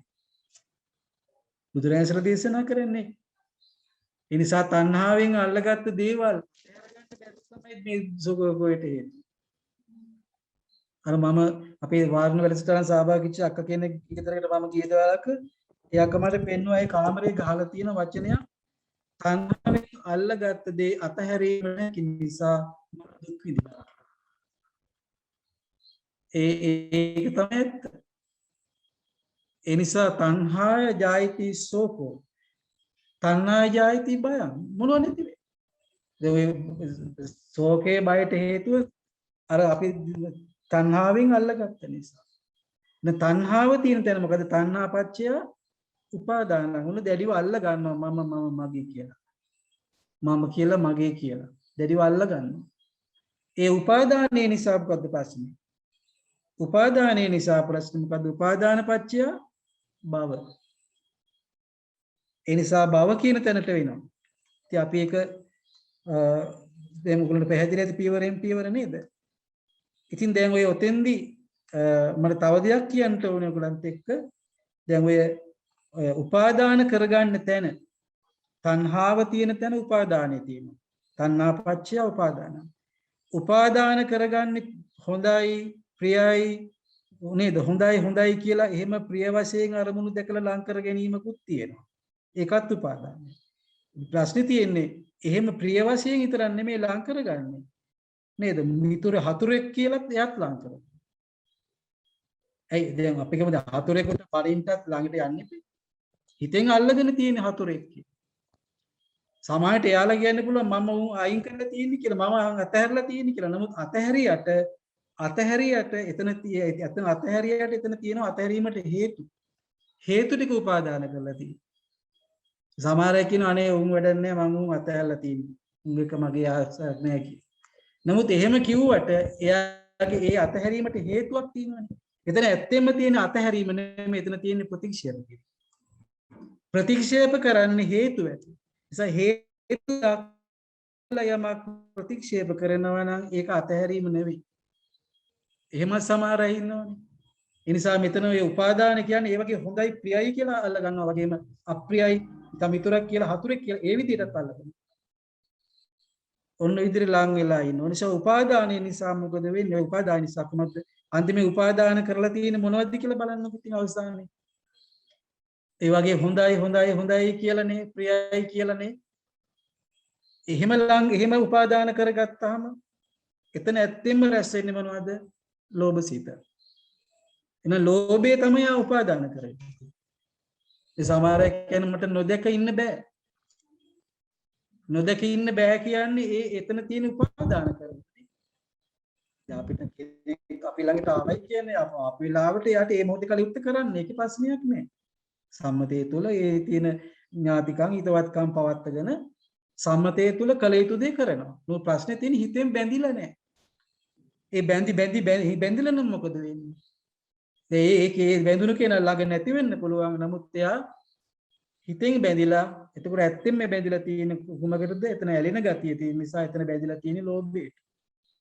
ඒක ලොකු අවදානමක් තියෙනවා. ඊළඟට සමහර අය දැන් මේ සමහර අය කියන හතුරෙක් කියලානේ. එහෙමත් මං කියවනේ දැන් එහෙම අතහැරියා කිව්වට ඒගොල්ලෝ හේතු අල්ලගෙනනේ තියෙන්නේ. මෙන්න මේ හේතු නිසා කියන්නේ. ඒගොල්ලන්ට අපි ඉදිරියේ වුණා සාකච්ඡා කරමු අර බුදුහාමුදුරුවෝ ද්වේෂිතක් ඇති වෙන හේතු 9ක් පෙන්වා දුන්නා. ඒක දැන් සාකච්ඡා කරන වෙලාවනේ. ඒතර ඒ හේතු පෙන්න මෙන්න මේ නිසා මට මේ කියලා ද්වේෂයක් ඇති කරගන්න. එතකොට මේ හේතු අල්ලගෙන තියෙන. ඒතර හේතුව තුල තියෙන කොමක්ද? ඒ හේතු මෙන්නේ වෙන වාරයක් ගන්නනේ. මොකද ඇති වෙන්නේ ද්වේෂය. එහෙනම් උපාදාන කරන් තියෙන පුජ්‍යලයෙන් නෙමෙයි. ද්වේෂය උපාදාන කරන්නේ. අතනත් උපාදාන කරලා තියෙන පුජ්‍යලයක් වශයෙන් පෙවුනට බාහිරින් ඇත්තම උපාදාන කරලා තියෙන ලෝභ සිත. මෙතන උපාදානලා තියෙන්නේ ද්වේෂ සිත. ඔය දෙක තියෙන තැන තියෙන මෝහය. ලෝභය, ද්වේෂය, මෝහය තමයි ඇසුර කරන්නේ. ලෝභය, ද්වේෂය, මෝහය කියන අකුසල මූලයන්. ඒතර අකුසල මූලයන් හිතේ යෙදලා තියෙනකොට ඒ සිත ප්‍රබාස්තර සිතක් නෙවෙයි. ඒ සිත මනසාචේ පදුට්ටේනනේ. ඒ මනසාචේ පදුට්ටේන බාසතිවා කරෝතිවා. එන බුදුන් දේශනා කරන්නේ ඒ කිරුටු මානසිකත්වකින් කතා කරනවා නම් ක්‍රියා කරනවා නම් තතෝනං දුක්ඛ මං වේති. ඔබට දුක් විපාක වෙදින්න වෙයි. චක්කං වහතෝ පදං කරත්තේ පස්රෝදේ පස්සෙන් එනවා වගේ දුක් විඳින්න වෙයි. ඒ නිසා මේ ප්‍රසන්න මානසිකත්වයක් ඇති කරන්න බුදුන් කියන්නේ මනසාචේ පසන්නේන. ඒ ප්‍රසන්න මානසිකත්වකින් ඉන්න නම් ඔය දෝතාවේ අයින් කරන්න. ද්වේමේ භික්ඛවේ අන්තා පබ්බචිතේන සේවිතබ්බා. අන්ත දෙක අතහරින්න නැතුනම් ප්‍රසන්න සිතක් නැහැ. එළින ගැටෙන සිතක්, මුලා වෙන සිතක් ප්‍රසන්න සිතක් නෙවෙයි. ඒ නිසා සිතේ යෙදෙන මොනවද අකුසල කර්ම තුන. මොනවද? ඒ අකුසල මූලයන් තියෙන තැන අකුසල කර්ම තුන මොනවද? අවිද්‍යාව, ව්‍යාපාදය, මිත්‍යා දෘෂ්ටිය. අවිද්‍යාව කියන්නේ දැඩි ලෝභකම. ඊළඟට දැඩි තරහව. ඊළඟට මම මගේ කියලා අල්ලගෙන මෝහය. මේ මිත්‍යා දෘෂ්ටි යථාභූත ඥාන දර්ශනය නෑනේ. සත්‍ය දකින්නේ. මේ සම්මතයේ වශයෙන් පනවගත්ත දේවල් මේ තිබුණේ. ඒවට මම මේ රස සංඥාවක් හදාගත්තට නේද? ඒව මේ ඔක්කොම පැනවීම විතරේ ඔහොම දකින්න නුවණක් තිබුණ නැතුව මම මේ මගේ කියලා අල්ලගත්තා. ඒකට කියනවා මිත්‍යා දෘෂ්ටිය. ඒතර ලෝභය, අවිද්‍යාව, ව්‍යාපාද, මිත්‍යා දෘෂ්ටිය තියෙන තැන එතකොට යායේ කයත් යනවා කුසලයට, වචනයත් යනවා කුසලයට. එතකොට යාගේ තුන් දොරෙම අකුසල රැස් වෙනකොට මොකද වෙන්නේ? හතර දුකට ඇදගෙන වැටෙනවා. ඒ නිසා ලෝභ සිත ඇසුරු කරන්නේ එයාගේ සිතේ පවතින ගතිය කුමක්ද? පෙරේත ගතිය. ඉතින් ප්‍රේත ගතියක් නම් හිතේ ඇසුරු වෙන්නේ ඒ ඇසුරු කරන සිත ඒගේ ගතියට අනුවයි චුතිය. ඒ අනුවයි ප්‍රතිසංවේදී. ඒ නිසා ප්‍රේත ගතියක් නම් ඇසුරු කරේ චුත වෙලා යන්නේ ප්‍රේත ලෝකෙට. එතකොට ඇසුරු කරේ ද්වේෂ ගැටෙන සිතක් නන්නේ. ඒ ද්වේෂය නම් ඇසුරු කළේ ඒ චුත වෙන සිත එතන තියෙන අමනුෂ්‍ය ගතියක් නේ. යක්ෂ ගතියක් නේ. තිරිසන් ගතියක් නේ. ඒතර ඒ එවැනි සිතක් නම් ඇසුරු කළේ චුත වෙලා ඒගොල්ලන්ට කර්ම රැස් වෙලා තියෙන්නේ තිරිසන් අපායකට යන්න. ඒ නිසා තමයි ලෝභ ද්වේෂ ඇසුරු කරන තැන වැඩි අවදානම. අර ඥානදීපසාරංශ පැහැදිලි කරේ ඔබ සසර වැඩියෙන්ම හුරු වෙලා තියෙන රාග ගතියටයි, ද්වේෂ ගතියටයි, මොහ ගතියටයි. ඒ නිසා සසර ඔබ හුරු පුරුදු කරන්නෙම ඒක නම් ඔබට යන්න සිද්ධ වෙන්නේ තව මහගෙදර වගේ කියලා අපි සයින්ස් පෙන්වා දුන්නේ දුගතියටයි. නිසා ලොකු අවදානමක් අපිට තියෙනවා. ඒ නිසා අපි තේරුම් ගන්නට ඕනේ. ඒ නිසා බුදුරජාණන් දේශනා කරන්නේ අපිට දේශනා කරනවා චක්කුණා සංවරෝ සාදු සාදු සෝතේන සංවරෝ ගානේන සංවරෝ සාදු සාදු ජිව්හාය සංවරෝ කායේන සංවරෝ සාදු සාදු වාචාය සංවරෝ මනසා සංවරෝ සාදු සාදු සබ්බත් සංවරෝ සබ්බත් සංයුතෝ බික්ඛු සබ්බ දුක්ඛා පමුජ්ජති කියලා. ඕගොල්ලන් මම හිතන්නේ ධම්මපද පොතක් හැම කෙනා ළඟම ඇතිනේ. ඉස්සර අපේ අය නේද අපේ බෞද්ධයාගේ අත්පොතනේ ධම්මපදේනේ. ওই ධම්මපදේ 360 සහ 361 වෙනි ගාථ දෙක මම මතක් කරේ. ගාථ 423ක් තියෙන අපිට අධ්‍යයනය කරන්න. නිසා අපේ අත්පොත ඉතින් අද කාලේ අපිට හෑන්ඩ් ෆෝන් එක අපේ තියාගෙන ඉන්න අවශ්‍යයි. ඒ වගේම අපි ළඟ අතේ තියෙනවා නම් අදත් හරි වටිනව නේද බෞද්ධයාගේ අත්පොත වෙන ධම්මපද. මේ ධම්මපද ගාථායි බුදුහාඳුර පෙන්වා දෙන කුමක්ද? චක්කුණා සංවරෝ සාදු ඇසින් සංවර වීම යහපත්ය. සාදු සෝතේන සංවරෝ කනින් සංවර වීම යහපත්ය. ගානේන සංවරෝ සාදු නාසයෙන් නහයෙන් සංවර වීම යහපත්ය. සාදු ජීවහාය සංවරෝ දිවෙන් සංවර වීම යහපත්ය. කායේන සංවරෝ සාදු කයෙන් සංවර වීම යහපත්ය. සාදු වාචාය සංවරෝ වචනයෙන් සංවර වීම යහපත්ය. මනසා සංවරෝ සාදු මනසෙන් සංවර වීම යහපත්ය. අන්තිමට සාදු සබ්බත් සබ්බත් කියන්නේ මේ සයදොරම සදුරම සයදොරම සංවතෝ කියන රැකගත්තොත් යහපත්. සාදු කියන්නේ යහපත් කියන එක. එහෙම සංවර කරතු මේක අවසානයේ පේනනේ සබ්බ දුක්ඛා පමුජ්ජතු. ඒ අය සියලු දුකෙන් මිදෙනවා. එහෙනම් සියලු දුකෙන් මිදෙන්නයි අපිට ඕන කරන්නේ. දුකෙන් මිදෙන්නේ මරණයෙන් පස්සේ නෙමෙයි. මේ අදයි මේ දුකෙන් මිදලා නිවීමෙන් විතර අපි වාසය කරන්න තියෙන්නේ. එහෙමයි බුදුහාමුදුර අපිට මඟ පෙන්නලා තියෙන්නේ. ඒ නිසා අපි උත්සාහ කරමු මේ ධර්ම සාකච්ඡා වැඩපිළිවෙල ඉදිරියට තව කරගෙන යන්න. එහෙම කියලා මේ සූත්‍ර දේශනාවන් අපි තවදුරටත් කරගෙන යමු. අද මට ඉන්ද්‍රිය භාවනා සූත්‍රයේ තව එකක් අරගෙන සාකච්ඡා කරනවා වෙලාව ගන්න. දැන් අද මතක් කරපු දේ මම හිතන ඔයගලන්ට ප්‍රයෝජනවත් වෙයි. මම ආවරණ සූත්‍රය තව පොඩ්ඩක් ඉස්සරහට අරගෙන ආවා. මොකද බුදුහාමුදුරුවෝ තව තියෙන ඉවර නැහැ. ක්ලේශ වට්ටේ තමයි තාම මේ. ඊළඟ විපාක වට්ටේ කතා කරන්න තියෙනවා. ඊළඟ කම්ම වට්ටේ කතා කරන්න තියෙනවා. ඉතින් මේ ක්ලේශ වට්ටේ තුල ඇතුළු අන්තර්ගත කරුණු ටිකක් තමයි සාකච්ඡා කරේ. බුදුන් පෙන්වා දුන්න ක්ලේශ වට්ටේ තුල සංඥාවයි වේදනාවයි තියෙනවා. සංඥාව කියන්නේ කොහොමද කියලා අපි සාකච්ඡා කරා. වේදනාව කියන්නේ කොහොමද කියන එක සාකච්ඡා කළා. ඉතින් අපිට යන්න තියෙන කොතෙන්ද සංඥා වේදිත නිරෝධයකට. එහෙම නොගියොත් මොකද වෙන්නේ කියලා අවදානමත් අපි කතා කරා. සංඥාව රස සංඥාවක් කරගත්තු විඳින්න ගියොත් ඒ වේදනාව විඳීම තුළ තණ්හාව ඇති වෙන බව, තණ්හාව තුළ උපාදාන ඇති වෙන බව, උපාදාන තුළ භවය සකස් වෙන බව. ඒ භවය සකස් වෙන තුළ තියෙන අවදානම අපි සාකච්ඡා කරා. ඉතින් ඔතන බුදුහාම පෙන්වා දෙනවා පොණෝ භවික කියලා වචනයක්. ඒ භවය ඒ උපාදානය තුළ තියෙනවා මොකද පොණෝ භවික කියලා ඔයගොල්ලෝ අහලා තියෙන වචනයක්. ඒ කියන්නේ පුනර්භවයක් දෙන්නට සමත් වෙනවා. පුනර්භවයක් දෙන්නට ශක්තිමත් ඒ උපාදානය. නන්දි රාග සාගතා තත් තත්‍රාබිනන්දිනී. ඒ විදිහට සතුට වීමක් නැවත නැවත බලාපොරොත්තු වෙමින් ওই තණ්හාව තියෙන තැන තියෙන නැවත නැවත සතුට. කොච්චර දැක්කත් නැති. කොච්චර ඇහුවක් නැති. කොච්චර සුවඳ ගඳ වින්දත් සුවඳ වින්දත් මදි. එහෙම ඉන්නනේ මදි. දෙපැත්තම මදි. සමහර අය ඉන්නවනේ ඇලෙනවා විතර නෙමෙයි කොච්චර ගැටුණත් මදි. තව තව යනවා බැනගන්න. තව තව යනවා ගහගන්නේ. ඒ ඇලීම ගැටීම. එතකොට අන්න ඒ තත්ත්‍රාබී එහෙම ඒගොල්ලෝ දැන් බැනලා සතුට වෙනවා. ඒ සමහර අය කියන්නේ මම කිව්ව දෙකක් හොඳට කිව්වා. හරි සතුටු ඒගොල්ලන්ට. ඒ නිසා ඒතර බුදුහාම මෙතන පෙන්නවා පෝනෝ භවිකා නන්දි රාග සහගතා తත්‍ර తත්‍රාදි නන්දිනී කියලා. එහෙනම් බලන්න උපාදානය කියන එක තුල උපාදානයේ තියෙන තැන පුනර්භවයක් දෙන්නට සමත් වෙනවා.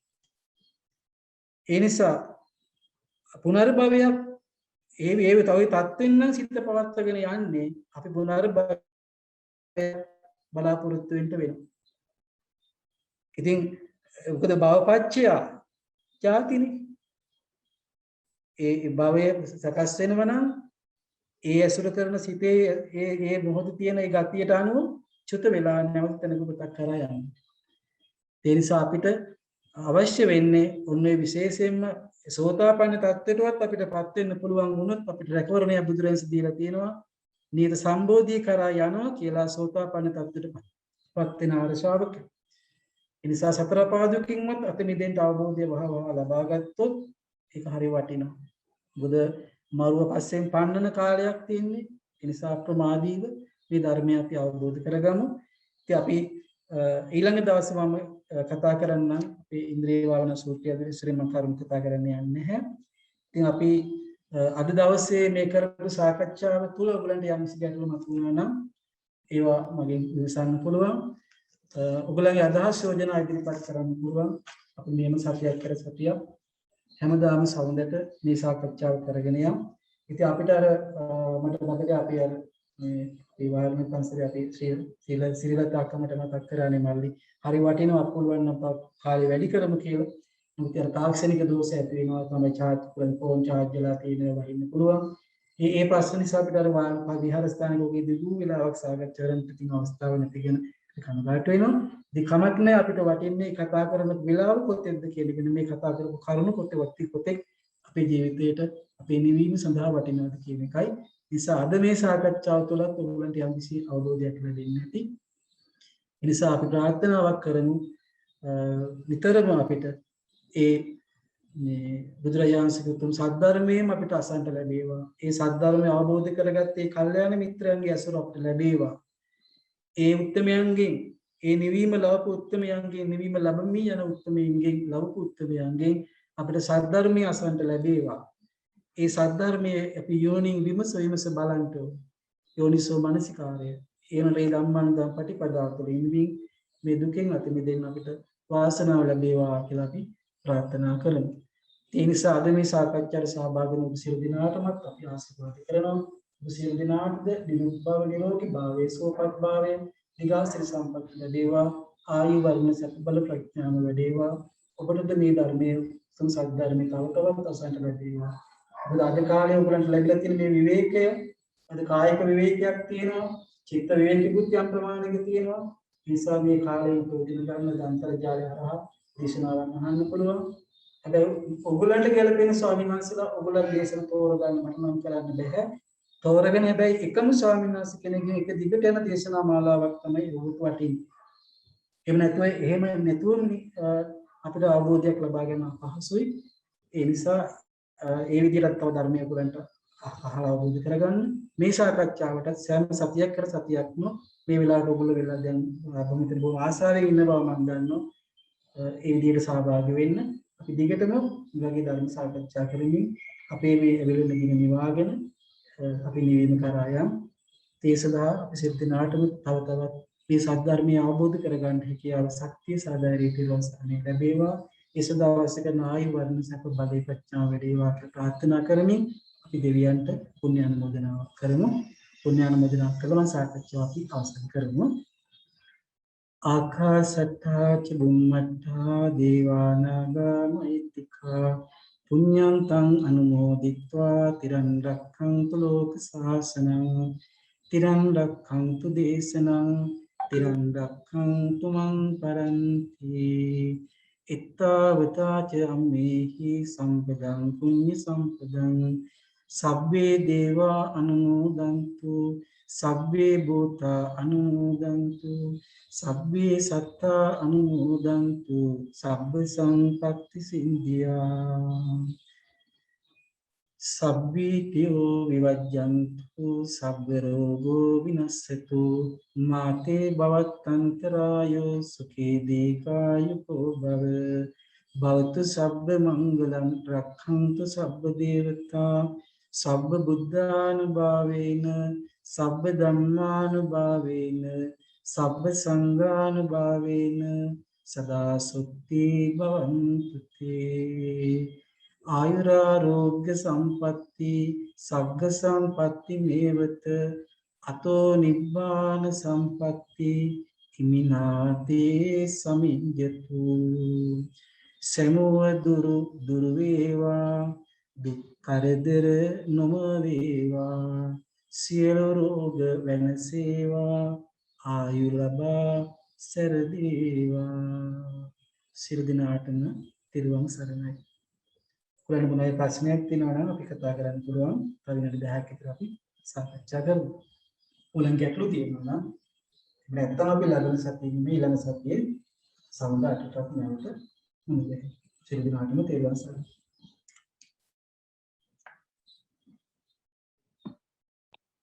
සර් මට පොඩි ගැටලුවක් තියෙනවා බුද්ධිකගේ අම්මා කතා කරන්නේ. එතකොට සර් දැන් අපි සිතන සිතවිල්ලක් ගානේම අවිද්‍යාවත් විද්‍යාවත් තේරුම් ගත යුතුයි මේ විදිහට. දැන් ඇත්තම ඔය අවිද්‍යාව නිසා තමයි මේ සියලුම ප්‍රශ්න වලට හේතු වෙන්නේ. පරිසම්පාදනයේ මුලටම බුදුහාමුදුරුවෝ අවිද්‍යාව දෙන්නේ. අවිද්‍යාව පත්‍ය සංඛාර. මේ නිසා අවිද්‍යාව නැති කරගන්න යථාභූතය ලබන්න ඕනේ. ඒ විද්‍යාව පාර කරගන්න ඕනේ. ඔව්. එතකොට සර් මේ අතීතයට යන්නත් හොඳ නැහැ. මේ මොහොතේම සිතුවිලි වල තමයි අපි ඉන්න ඕන නේද? දැන් මොකද අපි නිතරම ස්වභාවයක් තමයි අර සිතේ ස්වභාවයක් තමයි අතීත අන්තයට යනවා. ගිහිල්ලා ඒ සිතන බවක් එනවනේ. අතීතයේ පිළිබඳ සිතුවිල්ලක් මේ මොහොතේ අතීතයේ දැන් ඉති වෙලා නිරුද්ධ වෙලා ඉවරයි. අතීතෙදි ප්‍රයක් දැන්නේ අතීතෙදි සිතක් දැන්නේ. ඒ සිතුවිලි ඇති නිරුද්ධ වුණා. ඒ කයේ රූප කලාව විදි කියලා මේ දැන් ඒ වෙනස් වෙනවා. ඒක අතීතේ මම කියලා කෙනෙක් නැහැ.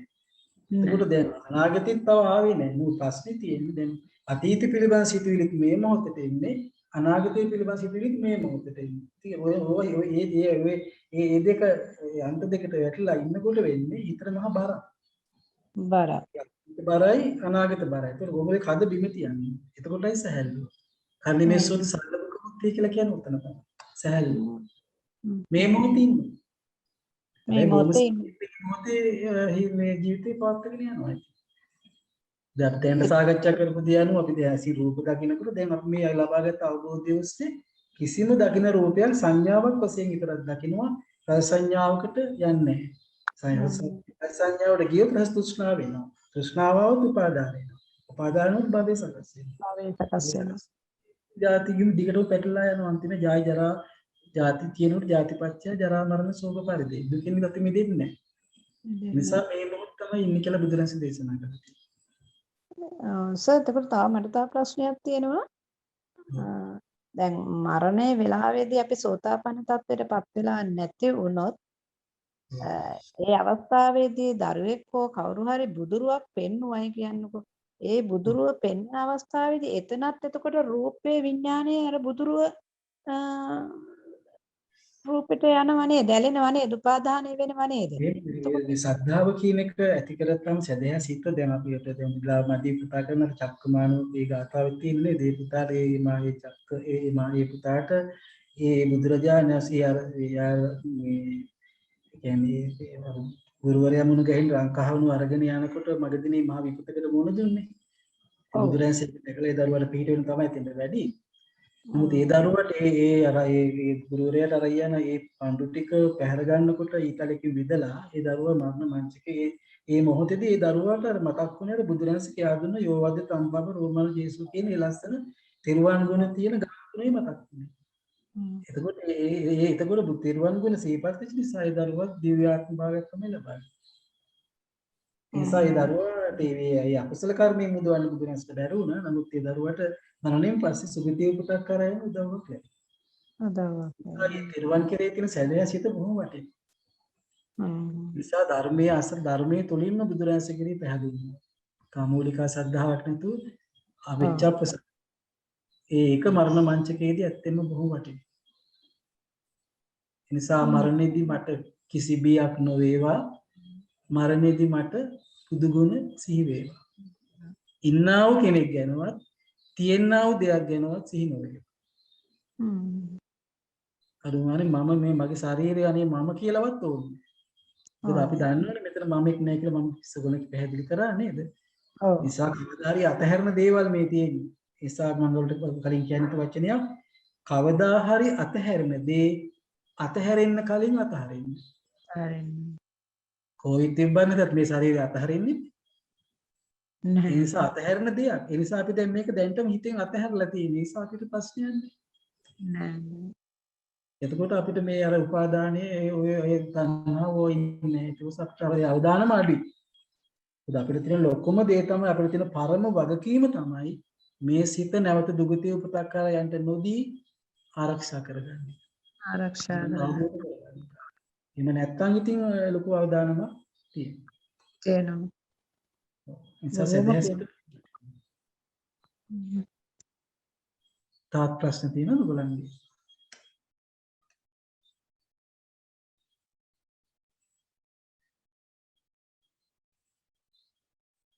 අපි මේ මරණ ධර්මතාවය කියන එක අපිට උරුමයි. ඉතින් ඒකටත් අපි පුරුදු පුහුණු කරන්න ඉපේ හිත. ජීවත් වෙන්න පුරුදු පුහුණුවා වගේ මරණය කියන ස්ථීර ඒ ධර්මතාවයට මුහුණ දෙන්නත් අපි හිත පුරුදු කරගෙන තිබ්බොත් අපිට මරණයේ ප්‍රශ්නයක් නෑ.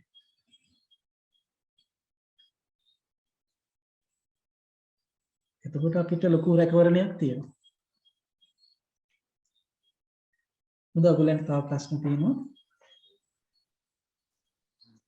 දැනට අන්සර් ප්‍රශ්න මොකුත් යමු වෙලා නැහැ. එහෙනම් අපි නැවත ඔයගොල්ලන්ගේ අදහස් යෝජනා මට උන පෞද්ගලිකව කියන්න. මේ අපි ලබන සමුද නෙමෙයි ඊළඟ සමුද අපි නැවත සාකච්ඡා කරayam. ඔමු පියවරෙන් පියවර අපි මේ සාකච්ඡාව කරගෙන යමු. අපි මට අද ආවරණ සූත්‍රය සිතා කරන ටිකක් ඉස්සරහට ගත්තා විතරයි. ඉන්ද්‍රිය භාවනා සූත්‍රය අද යන්න හම්බුන්නේ නැහැ. අපි ඔය සූත්‍ර දෙකම තියාගෙන ටිකෙන් ටික ඉස්සරහට යමු. අපිට ඕනේ මේ හොඳට අවබෝධයක් ඇති කරගෙන නේද? ඒ නිවීම ලබා ගන්නයි. හොඳයි ඔයගොල්ලන්ට ප්‍රශ්න තියෙනවද? නැත්නම් අපි එන අවසන් කරමු නේද? එන සියලු දෙනාටම තිරුවන් සරණයි. ලබන සමුද නෙමෙයි ඊළඟ සමුද අපි නැවත හමු වෙමු. තිරුවන් සරණයි.